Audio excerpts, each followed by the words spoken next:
And we're going to go ahead and get started. And as we said, this is the Undergraduate Research Opportunity Program Mentor Orientation.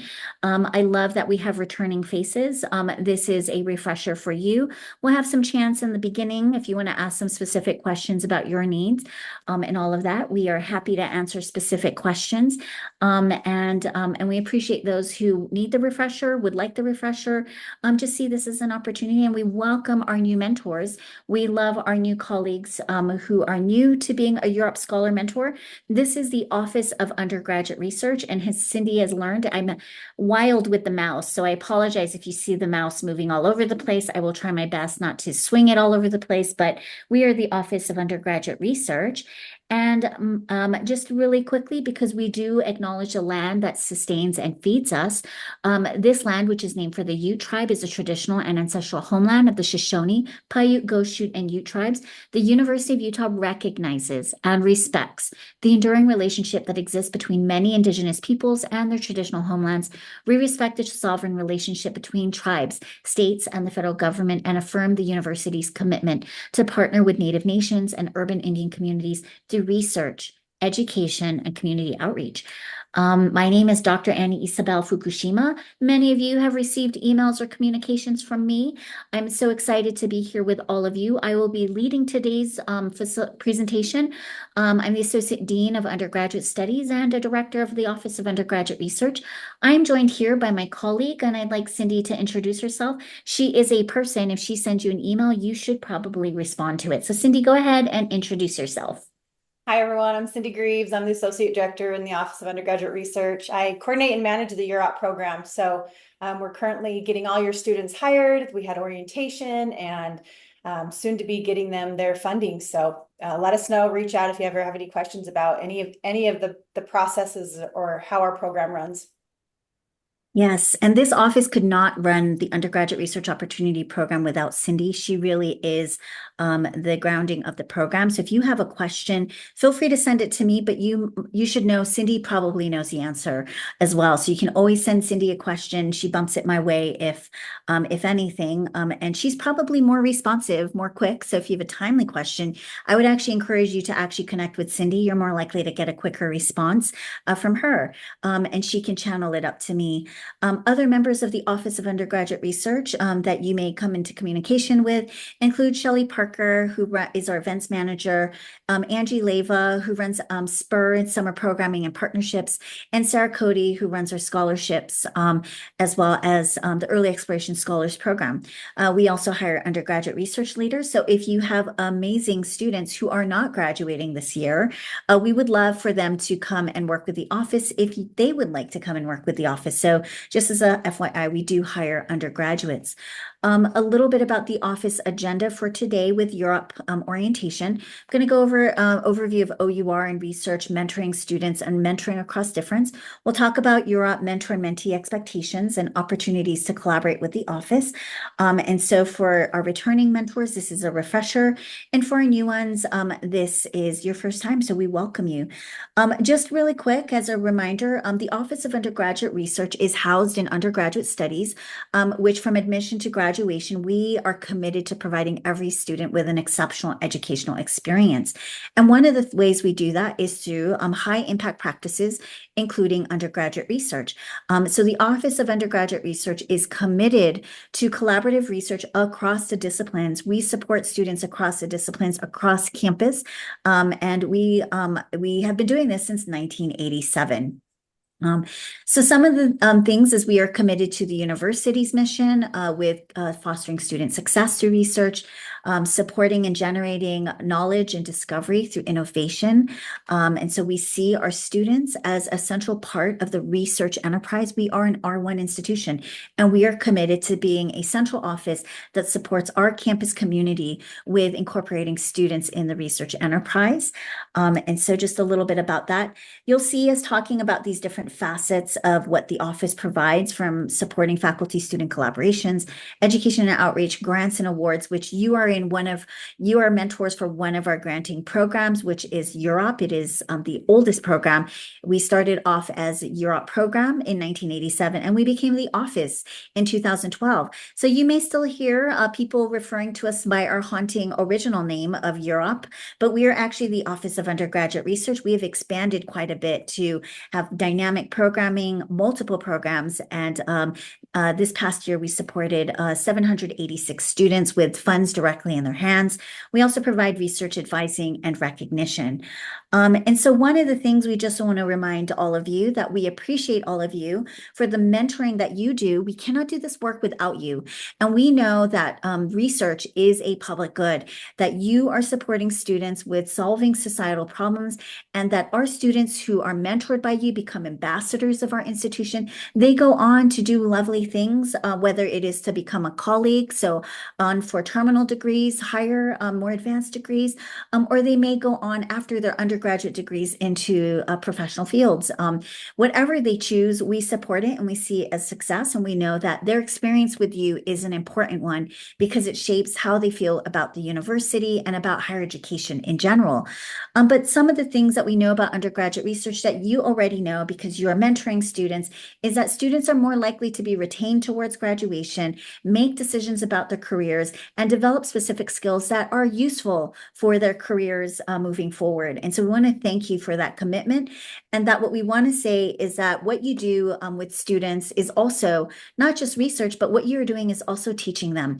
And so oftentimes, what I really hope, and we'll talk a little bit about the end, is that you are not hiding this mentoring under your service, but you're really either putting it under teaching, or if you are publishing with students and presenting with them, you are highlighting them in the research aspect of your sections of your CV.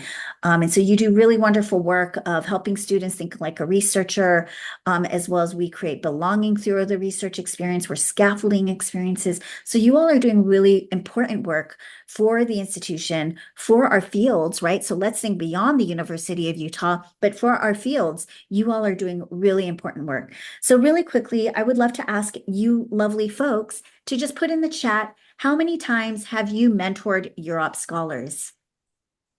And you can say your name and okay, yeah, your name's already in there. You don't need to say it twice. Wouldn't that be weird? Yeah. Oh, wow. We've got some newbies loving it. We got returning. Thank you. Thank you. Love folks returning. Look at that. We got wow, 6+, huh? Wow. So it's not a competition, but that's amazing. 100 times. Yes, Rob, you probably have. It's uncountable. You're like, you've been doing it forever. Thank you. So we should know if you have questions, just ask Professor McLeod about your questions about if you have any questions. Wow, we've got a lot of new folks. Okay, we've got 8 times. Great. You are still counting. I'm sure it's going to be at some point where it'll be uncountable too soon. Thank you so much. Well, we really love that all of you've been doing this mentoring. I love the range. Thank you so much. And thank you for those who've returned for this. This is a refresher, so feel free to, if it feels too familiar, you got to do what you got to do to take care of yourself because the 100 times you are a pro at this. You are a pro. So thank you so much. I do want to pause though and ask, what are some questions you have about mentoring undergraduate students this fall? So let's pause. You can either use the chat feature or you can do the let's unmute ourselves. We aren't holding the mute button at this section. So feel free to just unmute yourself and ask your question or use your chat feature. So what questions do you have about mentoring undergrads this fall? There's no question that's too small. Anybody I see Dimitri's unmuted yourself. Dimitri, do you want to ask a question? Noticed that too. I am thinking hard about a question I could ask. Give me one more minute, maybe. Sure, take your time. I see Kubi, did I see your name correctly? Has Yes. unmuted. Yeah, go ahead. Yeah.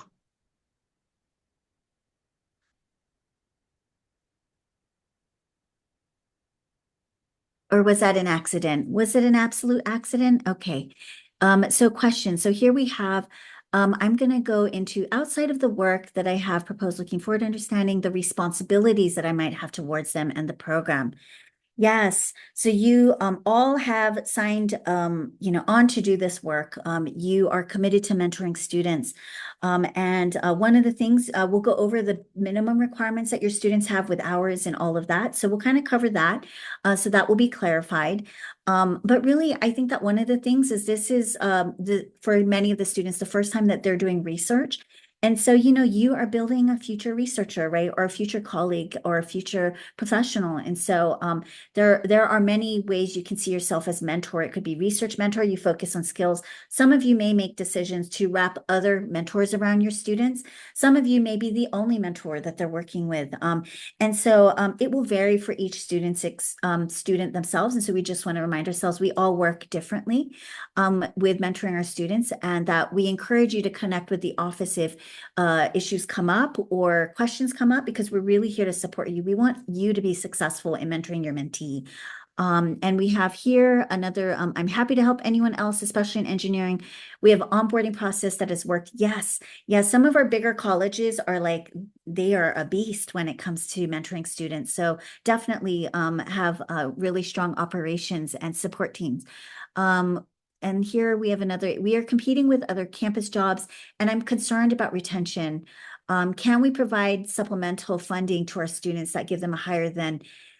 Yeah, that's a great question. So what you can do is you can, we cannot pay for the same work. So you can pay them for different hours for new work. And so it is, that's kind of how we work right now.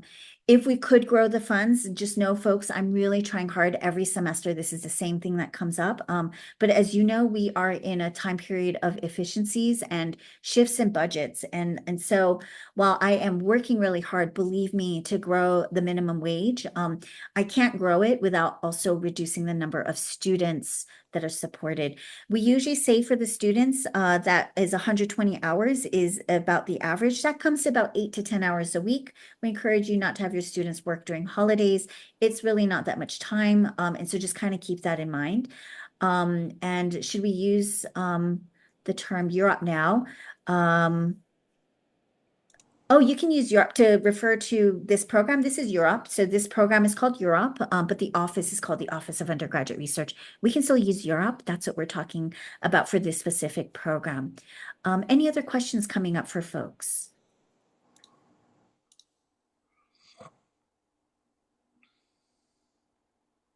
All right, so I'm going to keep moving through the slides. If you have other questions coming up, please go ahead and put it in the chat. I'm happy to pause for a question. Cindy, please let me know if a question comes up because I may not notice it. And I seem to have lost my presentation slides, so it will be just a second as I try to figure out where they went. So it'll be just a second, folks. And so Cindy, I see there's a chat that's come in. Did you notice that as well? I did see one. There's also one that says, is it unreasonable to expect undergrads to read technical papers and write logical, coherent summaries, analyze data after being trained, and draft technical manuscripts? You as mentor will make the decision of what your student can do. I know that sometimes you start to learn about their writing skills as they start to work on things. So then you will be responsible for then proofreading, reading that and giving them feedback on it. Just know that our students come with a range of skills when they enter your research experience. And I'm going to talk about that in just a minute. It's like kind of how we operate as an office. So I like that question. I appreciate it.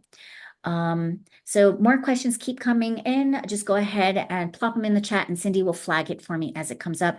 See this as interactive. And one thing we just want to share with you is the diversity in UROP scholars by college. We funded 201 UROP scholars this fall.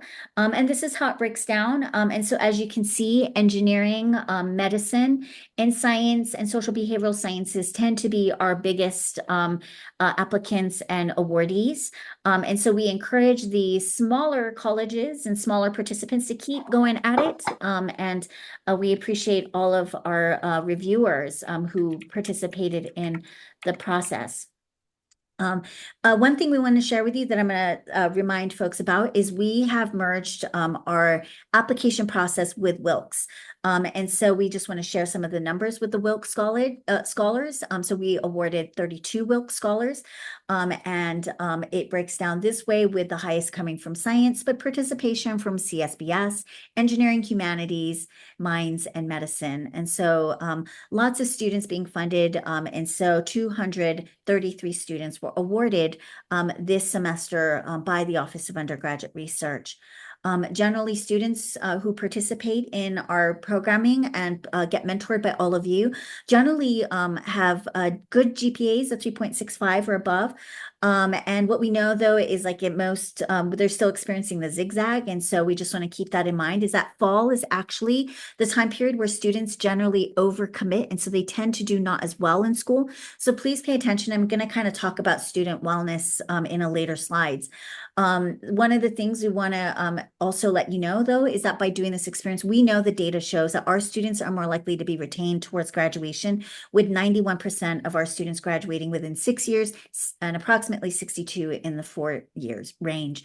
And not all of our students are honor students, although it doesn't mean that there is not something honorable and wonderful about them. They're just not participating in it. And so we just want to remind us that our students are all doing really wonderful work from where they are.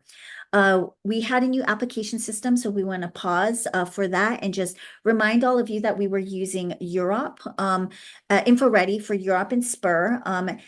Cindy has been doing a really good job of fielding questions when the student inputs a different email than the one that is registered to InfoReady. So just know that right now, the system doesn't allow us to just kind of sync up those various emails. She has to be informed that there is an issue, and then she works with InfoReady. Cindy, is that correct? Am I describing it accurately? So Yeah. yeah, go ahead, I think Cindy. mentors can either contact InfoReady directly, you can contact me and I contact. The good thing is that they're really helpful and they respond pretty quickly, but unfortunately InfoReady doesn't recognize all of our aliases, all the addresses, the email addresses that the U lets us use. Mhm. So I think we're trying to get that resolved. Yeah. So Cindy is working on that, but know that InfoReady is a common platform for our faculty to use when you're applying for grants and other awards. And so internal applications. So we encourage you to use the same email that you've been using, but your student may list a different email and we cannot control that. So we encourage you moving forward to, maybe if you pick up more mentees in the future, is to give them the correct email. So it makes it a little bit easier. But we understand they may just be grabbing whatever email they've been communicating with you from. And so just about that, forthcoming is travel and small grants when we can get this under wraps with regards to the email system. So just know we hope to use the same system for all of our applications, but we want to get this email conundrum under control first. And Cindy's doing her best, and it seems to be working for UROP. Cindy, how many students did we have apply last year? It was like 600 students applied last year, something like that. I don't have Oh, that exact number. yeah, it was in our Yep. annual report. I don't know it offhand either. I should. I know quite a bit of students applied, so we're doing our best. So thank you for working with the new system that went into effect last year, but it still feels new when we come across these hurdles. We do want to share with you some of our process so you understand how decisions are made. So the office receives applications, and we receive hundreds of them. Then it is dispensed to college contacts, who then send it out to reviewers. So for example, it might go to, in one college, to an associate dean of research. In another college, like medicine is an example, it might go to a director. And that's just because the agreements that we have with different contacts in the college, who will then disseminate it to reviewers. Hundreds of reviewers support our process, submit scores, and then that becomes then the recommendations for how we then make decisions for who to award. So just know that if your student or previously a student wasn't awarded, it's because they fell under the threshold of a certain score. And we make decisions also by the number of funds we have. So if I could award every single student who just applied just because they simply applied, I would love to do that. I wish we could do that. Just know that we are trying to award more than less. That is our commitment. And we believe that working in partnership with Wilkes will give more students more opportunities to more resources on campus. And so just know that's how it works. I don't know if folks have any questions about this awarding process.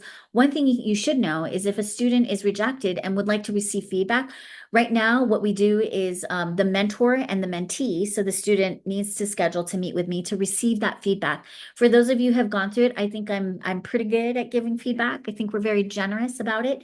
And the reason why we do it that way is because reviewers may not always provide the feedback in a generous way, just because of time and efficiency. They may be pretty curt or like that. Their writing style may just come across as a little bit harsh to some folks, and we don't want students to feel that way. We don't want them to feel dejected. So our goal is to have them feel empowered to try again. And so just know,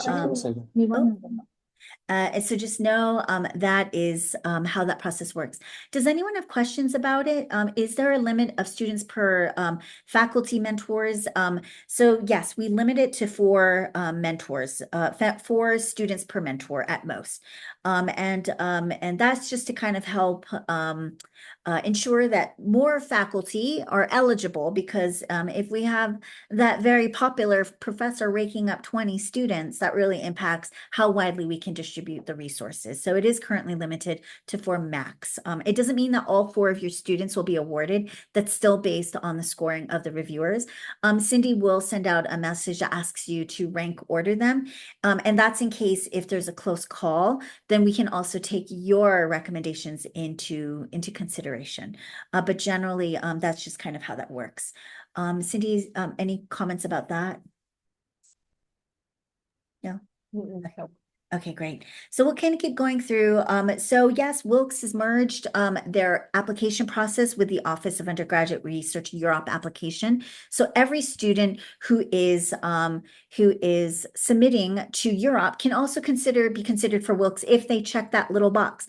They don't need to do separate applications. It is one application. It is the same application, and then they get considered for Wilkes first, and that's because, folks, Wilkes gives more money than UROP, and so we want them to get the most money, but they still stay in contention for UROP. So if they don't get Wilkes, they can still be considered for UROP.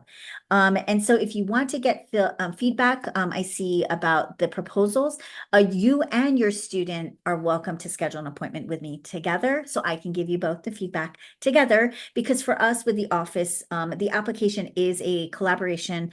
As you remember, we are committed to faculty and student collaborations. So we give the feedback to both of you together. We do not do written feedback. It is a meeting with yours truly, and I love meeting with everyone. So please, if you want to meet, don't worry about my time. I'm happy to schedule a meeting. One of the things we want to remind you as you mentor students is that difference is always happening in research. The difference is wide, from age, race, national origins, where we grew up, our religion, the list goes on, abilities.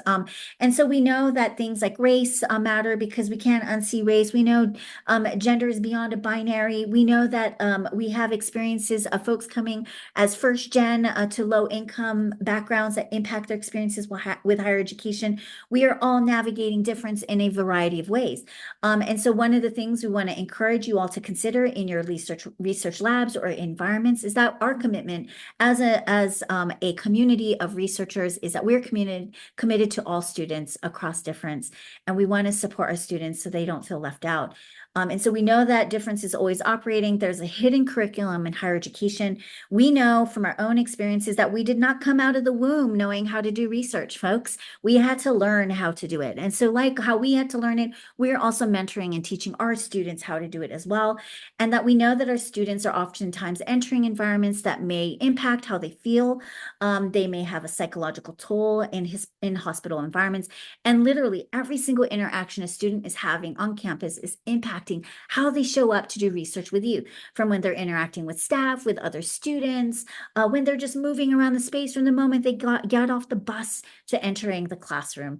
And so we just want to remind ourselves that there's all kinds of difference that's constantly happening. So one of the things we want to recommend for all of you to consider is that assume your student is starting with 0. So how do you get them to where you need to get them? So somebody said earlier, can my student write, what was it earlier, Cindy? It was, can they do write logical, coherent summaries? That sounds like a wonderful task to have a student do. But how do you get them there? You would have to tell them what is a summary? What does it oftentimes look like? Give them examples, right? And so don't assume that just because you give them a task that they can immediately do it.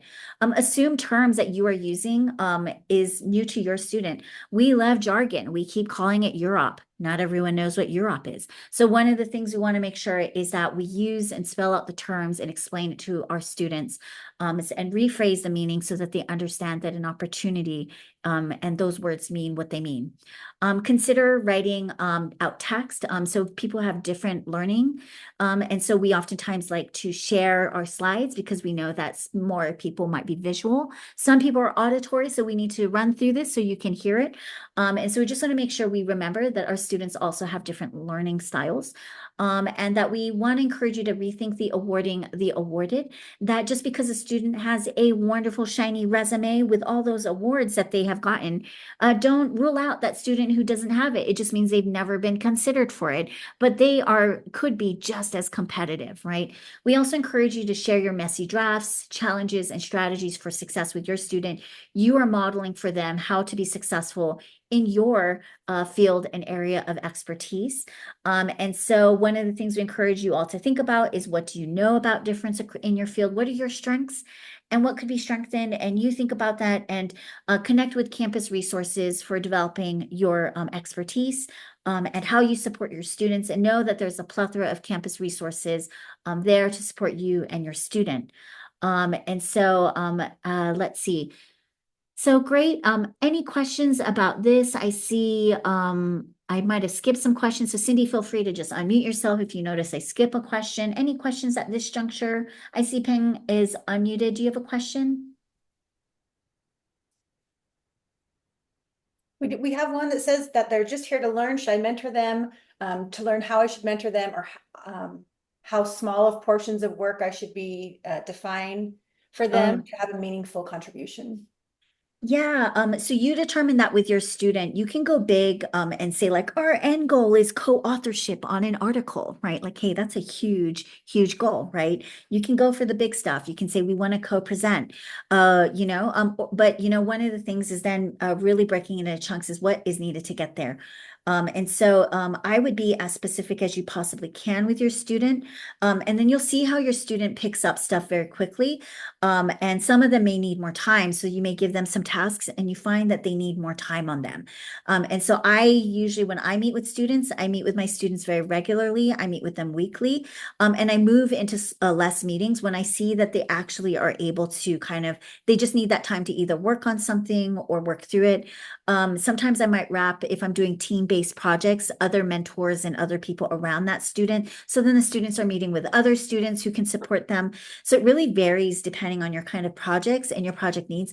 All of you, as you saw those earlier numbers, are working on very different projects with your students. So we don't want to say there is a one way to do mentoring, but just to keep in mind that you think about that. So and think about those tasks into digestible things. Review the timeline that the students submitted for UROP and see, is it specific enough, or does it need to be even broken down even in more specific chunks, right? So then that way you can start to build smaller steps towards those goals that they developed in their timeline. Those are great questions, and feel free to keep asking more questions. One of the things I want to just remind ourselves though about is that our students, just like us, experience stress, pressure, and life. We all are experiencing life from personal, housing, financial stress, you name it. They are falling in love. They are falling out of love. They are having family stuff happen. They are experiencing a grade that they don't like. They're experiencing work pressures that maybe they have another job and all of that. And all of that's impacting them. And so one of the things we want to encourage you to consider and not see it as a bad thing, but things to pay attention to as how do you support that student is, are they not meeting deadlines? Are they missing meetings? Is there miscommunication that regularly happens? Is there work that they are completing not meeting your expectations that you would normally see in students kind of that are like generally in that kind of group when you've normally assigned similar tasks? If your first time doing this, first time UROP mentor, or first time mentor in general, this will be your first time going. So we encourage you to be generous with the students. So they're building the baseline for students moving forward. But one of the things is we do want to encourage you to pay attention to those biweekly emails you get from the office, because if you are noticing that a student seems to be not, for example, out of communication, not responding to your communications, we encourage you to reach out to the office so we can work with you to figure out how do we get that student back on track. The sooner you reach out to us, the sooner we can be supporting you in getting the student back on track. We see all of this as learning opportunities. And so we don't want to be punitive. We also know that sometimes things aren't working out. And so if for a student and a mentor, it is not working out, we can always talk about that. Should it become that? But we don't want to start there. We want to start with how do we get a student on track first to work with you.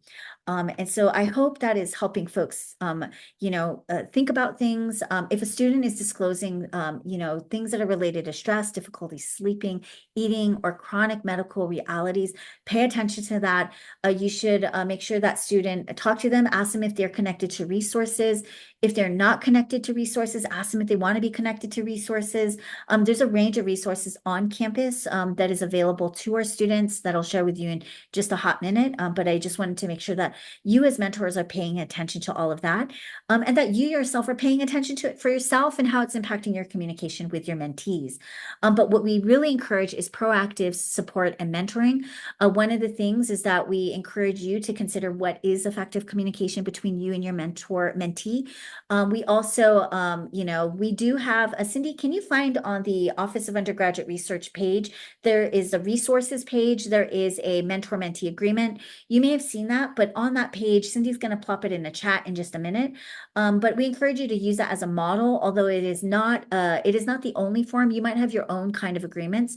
And so what we encourage you to do is establish milestones, encourage your mentees, see if they can get there, encourage your independence to getting towards those little milestones, be explicit about goals. And also remember that if there's particular ethics in research, that it is your responsibility to get that student trained, whether it is IRB, animal subjects training, the list goes on.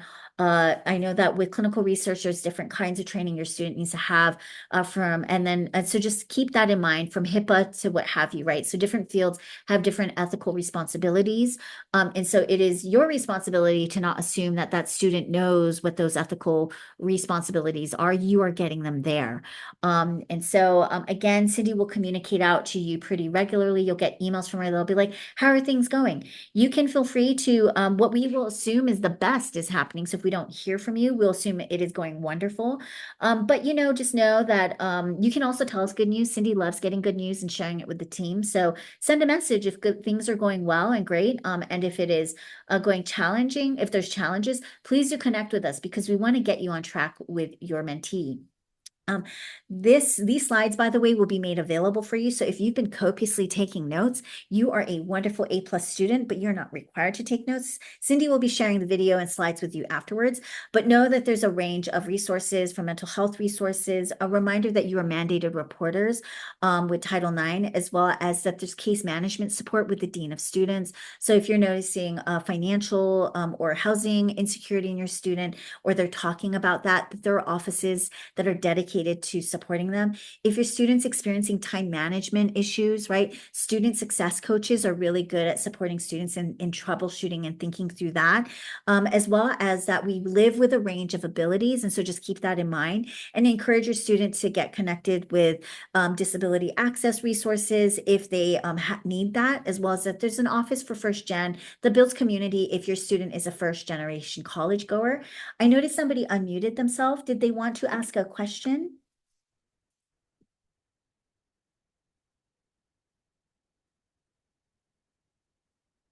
I will take your silence as doing wonderful. You are with me. You got this. One of the other things we know the EDI centers have gone away, but there is still now. So we'll change that slide. It should actually refer to the a new cultural centers, and so we'll make sure you get that in the updated slides. That there are now cultural centers that do educational content for our students, and we will make sure you get that. One of the things we want to make sure is a reminder, and so now I'm going to quickly go through this as a reminder to all of you, is your student is paid $1,200 for 120 works during one semester.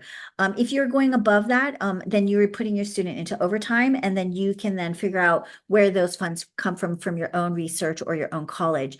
One of the things we just want to remind you about is forthcoming deadlines. Your student can, if this is their first time getting a UROP, they can apply for a renewal in the spring or the summer. Those are some of the deadlines that are forthcoming. Your student has received this information as well. So Cindy already did the UROP orientation for all of the students. You also should know that on our website, and Cindy will plop this link in as well, is that there is a research, there is expectation of our mentors. And so we just kind of summarize some things for you, and that you are to support the student, mentor the student, make sure they're trained in things, as well as acknowledge support on grants, not grants, on presentations or publications that are the outcome of this mentor-mentee dynamic. Review the bi-monthly emails that are coming from Cindy, as well as if you want, this is elective, you can serve as a reviewer for the undergraduate research symposium, but complete the mentor reference form that comes at the end of the semester. Your student is allowed to renew at least once, and then they're eligible for, but not guaranteed, third semester scholarship. Those are pretty competitive. Those come from our relationships with donors. Oops, did I stop screen sharing? I did, didn't I? Okay, so folks, I am going to find my window in just a second, but while I find it, are there any other questions that are coming up for folks as I find my slides? Any questions coming up?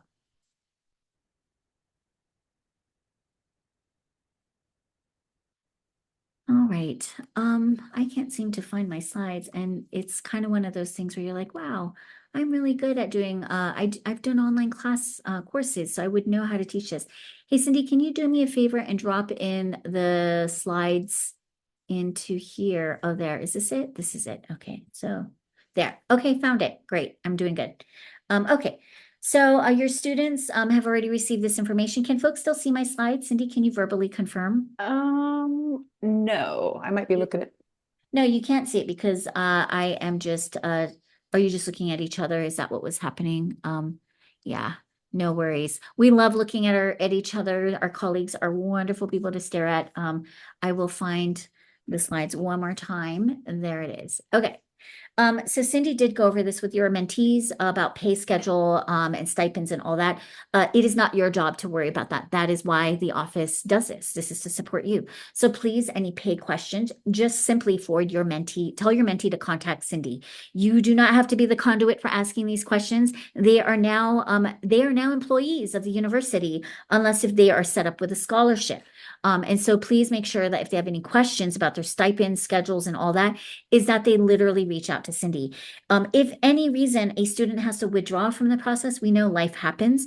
Things happen where people can no longer continue on with the project, that they are encouraged to immediately let the office know so we can stop payments moving forward. We do not chase money down, so just know that we are not asking for students to return money for anything that has happened previously. Annie, we do have a question. Someone just wanted to repeat the point about if they go over their hours. If they go over, they should not go over their hours.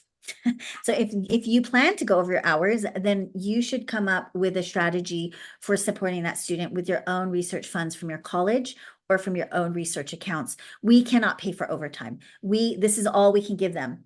We do not have more hidden money anywhere else. This is it, folks. And so please do not have your student go over their hours. And if you do, one of the things that I encourage you to do is come up with agreements of how is that compensated? Is it compensated as the student doing independent study? Can they get it for credit if you don't have funds? Do you have other funds that they can apply for to compensate for them for the hours? So that is what is highly encouraged that you do as far as that goes. Yeah.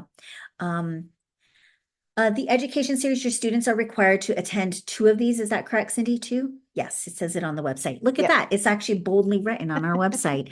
And so look at that. So encourage your students to attend that. We send out the program for them. It is live. The content is amazing. I encourage you to check it out.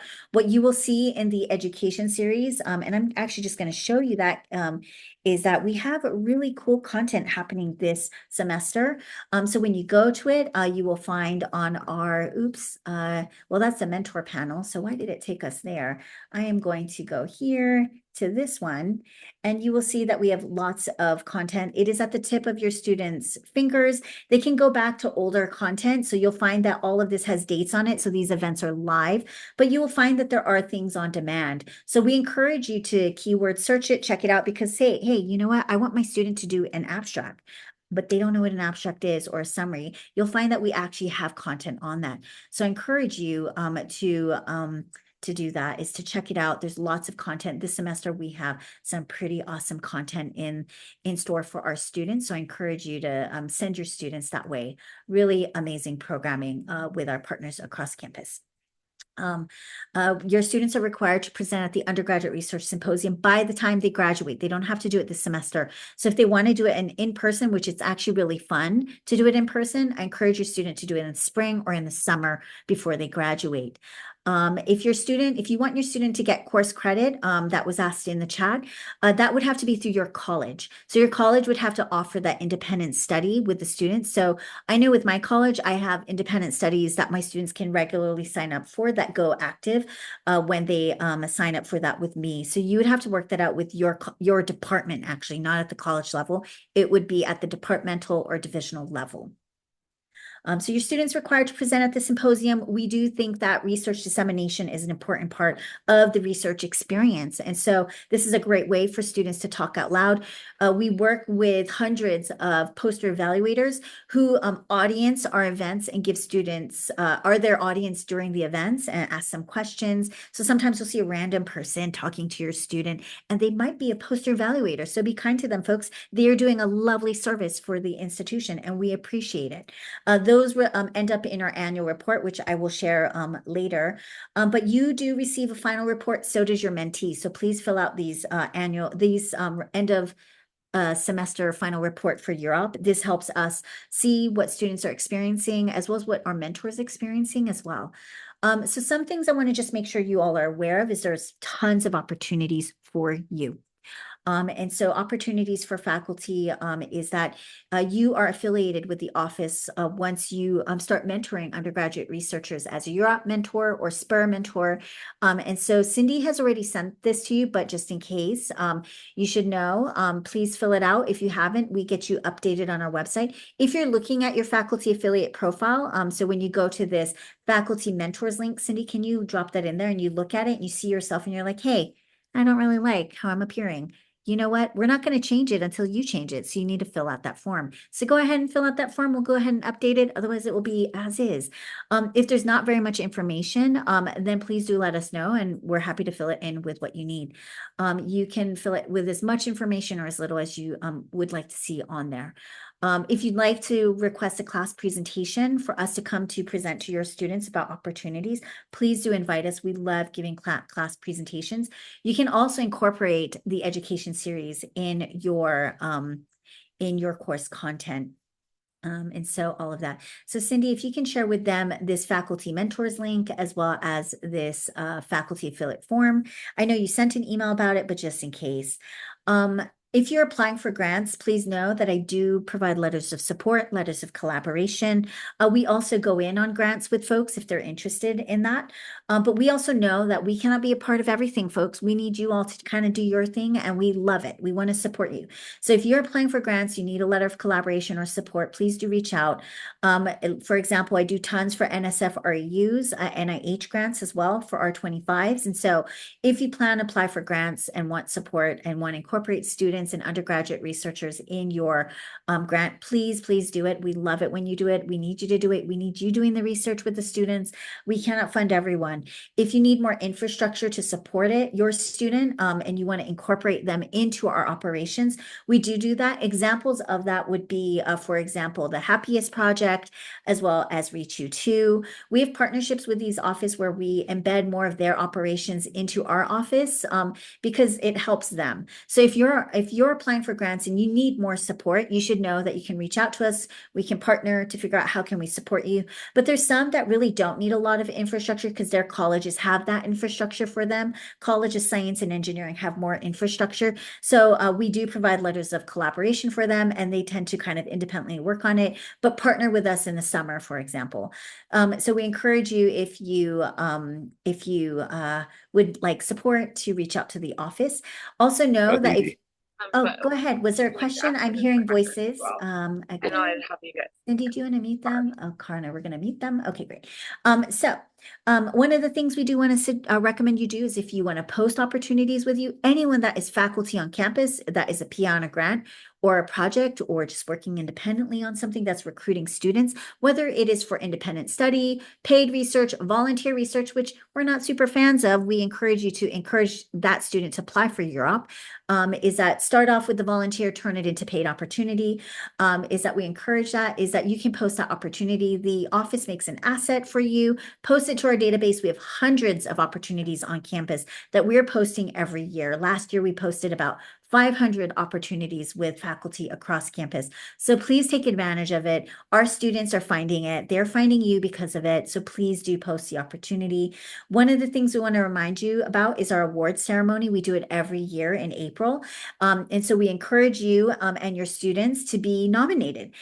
So those who've done it hundreds, if you not received and been awarded for the Outstanding Mentor Award, Outstanding Undergraduate Research Mentor Award, we want to see you getting recognized for the wonderful work you're doing. So please do make sure you work with your college contact and dean to get yourself nominated. I'll be reaching out to deans in the next month. And so know that you will be hearing from them usually colleges start reaching out to their faculty around January.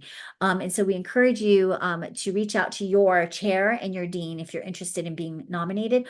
Also, if you want to nominate your student, because they are amazing. We know you're working with some amazing students. Cindy will drop in the OUR Awards link out to here as well. But one thing we want to encourage you to do is just check out our website. We have some main buttons here. It's very accessible for everyone. We have a range of opportunities, from the Early Exploration Scholars Program that funds students in the first 60 credits. The summer program, this is live. If you want to be a faculty mentor in SPUR.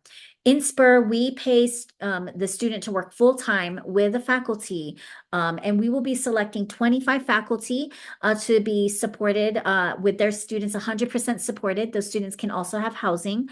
We recruit nationally. So last year, we recruited we funded in partnership about 53 students, and we were able to get 600 students from across the country to apply. And because of it, last summer with our partners, our campus partners, and those are our REUs and a range of partners, we worked in partnership and supported collaboratively, not the office alone, all these folks who are doing their own projects. We supported 241 students at the University of Utah doing research with faculty at the U from 95 institutions, which included 6 high schools. I know our physics and astronomy REU was working with high school students. So know that this is a wonderful opportunity to partner with the office. You can purchase a spot. So if you are have funds and want to have a student funded to work with you, you can reach out and you can purchase a spot, or you can apply to be a SPUR faculty mentor. That is reviewed by our advisory council, and decisions are made in partnership with them. So that is something the application's live. Please apply to be SPUR faculty mentors. We love when our UROP faculty mentors apply to be a SPUR faculty mentor. We also have scholarships for your students, travel and small grants that your students can apply for. ASUU just got rid of their travel grants. So just know, actually, the campus opportunities are getting smaller for your students. And so if you have funds to support a student to go do research with you, present research at a conference, we love when you do that. And just know your student can apply for travel and small grants. They're pretty competitive. And so just know, though, that that is an option for your students. There's a Monson Essay Prize that we award at our award ceremony. We talked about the database. One thing I want to remind you all about is your students are eligible to get an undergraduate research scholar designation in their transcripts. And so please encourage your students to get this in their transcript.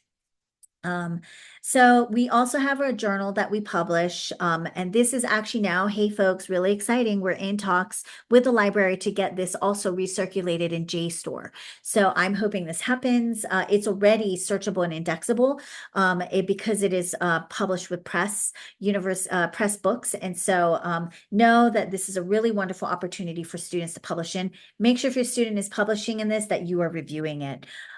We have funding Fridays that students can drop into every Friday, as well as an IRB lab. And Cindy's going to drop in the funding Fridays and IRB lab links there. But now I'm going to pause to see, that was a lot of information, folks. Cindy's going to plop in those links. Any questions for you? Anything coming up? That was a lot of information. Any questions for you? For me, from you. That's what I meant. I don't have questions for you. I think you all are amazing. Any questions? I've got a quick question about publishing. Is it a Range magazine for that research, undergraduate research scholar designation? Yeah. So Well, yes. So Range is an undergraduate research journal that is edited by myself. We have a student editor and a staff editor. And then you get an email when your student submits that says your student has submitted. If you get that email and you've not seen it, you need to email the office, and then Sarah Cody will send you a copy of what your student submitted. And so that's just how that usually works. When the students get the undergraduate research scholar designation, they have to submit to Range as well as present at the undergraduate research symposium and do 2 semesters of research. That's part of the requirements.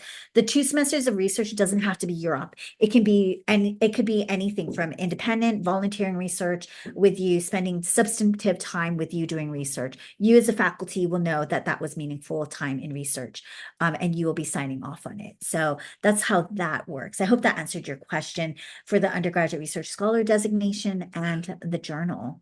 Yeah. Yeah. I have a Cindy? question. Yeah, go lastly, ahead. how often is that journal published? It is published twice a year. So it's published in July, as well as the next issue will come out in December. So the students who had just submitted for the summer programming will see their publications come out this December. So it comes out every July and December, twice a year. And one other thing is, if this is your data, folks, make sure that you are an author or that your student appropriately acknowledges you. They will not be professionalized to automatically know that. You will need to tell them. Other questions? Yes, Yeah. I have a question. Can you explain the virtual symposium? Is that obligatory, and how can Yeah. a symposium be virtually? And Yeah. or if they don't participate in fall, are they then supposed to do it in spring? And how does it work? Yeah. So the virtual one in the fall is organized because actually the office wants to support our students in graduating. So some students do fall graduation, and so we do a virtual fall symposium. Our biggest symposium are in the spring and in the summer. And so if a student doesn't want to present in the virtual, we encourage them to present in the spring or in the summer before they graduate. So we don't know when they're graduating. They need to determine when they're graduating. They just need to do it before they graduate. But if a student is graduating this fall and they're your UROP scholar, they do need to present then in the virtual symposium if they have not presented at our symposium before. Is that correct, Cindy? Cindy can correct me if I'm wrong. Yes. Yeah, and we also give them the opportunity if they want to come back next spring because they want to do it in person. Mm-hmm. Yeah. Okay. Yeah. So the virtual is a fun one. It's also to make sure that our students have a way to complete requirements if they're graduating in the fall. Yeah, but the fall is a virtual one. Spring is they can do oral presentation, poster presentation, they can dance, they can sing, they can do whatever they want, they can speak on a panel. But in the summer, it is poster presentation only. So we have a variety of formats, but the spring is the most dynamic programming. So how many students participate in fall as opposed to Fall tends to spring be and summer? smaller, fall smaller. So we, I don't know the numbers offhand. I know, I think last year was it 1,200 presenters we supported across our different formats. And so I just know our big chunk number was about 1,200 students throughout the year. And so it just varies. But the fall is our smallest symposium, and it's virtual. Students have to do a video recording because there's not going to be an audience in the same way. So they do a video recording and a poster that they submit, and it goes in our website. And then that the poster evaluators look at that content and they evaluate it that way. So then it's kind of like doing a spiel, like when somebody walks by, the 5 minute spiel. But you don't have the option to make it interactive. It's just you talking as video. So we encourage our folks to, when we share it with the deans and the associate deans, to encourage folks to reach out to their students who've done the virtual format to congratulate them and connect with them. We do, as an office, have a culture of reaching out to students, and our own staff also attend their virtual presentations and reach out to them. So our team is very supportive of our students, but we encourage you to do the same thing. Thank you. Yeah. Other questions? I love the questions. Any other questions going on for folks? One thing I want to say is the Office of Undergraduate Research team is awesome. Cindy and I work with a good group of folks. And so just know that folks here want to see you be successful. So reach out anytime you have a question. Cindy's at the tip of your fingers. Knowing someone helps, so you can always just reach out to Cindy. But if you don't know and aren't sure who should get this question, you can reach out to our@utah.edu and somebody from the team will respond. All of us get those emails, but somebody will respond. And so please do connect with the office if you have questions. We're here to support you. We want you to be successful in mentoring students. Again, we could not do this work without you. So I want to thank you all for your mentoring. I appreciate every single one of you. You are all like rock stars. I'm also going to share with you our annual report. We just came out with it. If you want to check it out, it tells you our data from this last academic cycle. You can use it if you're applying for grants. If you need some quick numbers, this is also another way to pull some of those numbers that are easily accessible. We are very transparent about what we are doing and how we're supporting our campus partners. And so we do this work because of all of you. And so thank you all for your support. And actually, was it 686? Did I say 786? 686. Sorry, I'm getting all my numbers mixed up. Sorry, folks. We support a lot of students. And so thank you all. We could not do this work without you. And you can see some of our quick numbers there, as well as it more broken down by different things that we've been doing in partnership with all of you. So thank you for mentoring. If you have questions, reach out. Otherwise, we're going to assume when we don't hear from you, things are going splendid, folks. We think the best, not the worst. And so we're going to assume things are going really great, but we do love to hear when it's going great. So please do let us know. If you're publishing or presenting at things beyond the university, please tell us about it. We want to communicate with our community. So please do share with us. We love it when you're doing wonderful work with students beyond the university environment. And so let us know about it. If you're publishing with students, hey, tell us about it. We won't know unless if you tell us. And so thank you so much for all your commitments to students. This is our one university because of all of you, and we are training a pipeline of researchers, colleagues, and future colleagues because of it. So thank you all for your support. We're going to let you go on with your day, and I will stay on if anyone has questions with Cindy. But otherwise, thank you all. Enjoy the rest of your day.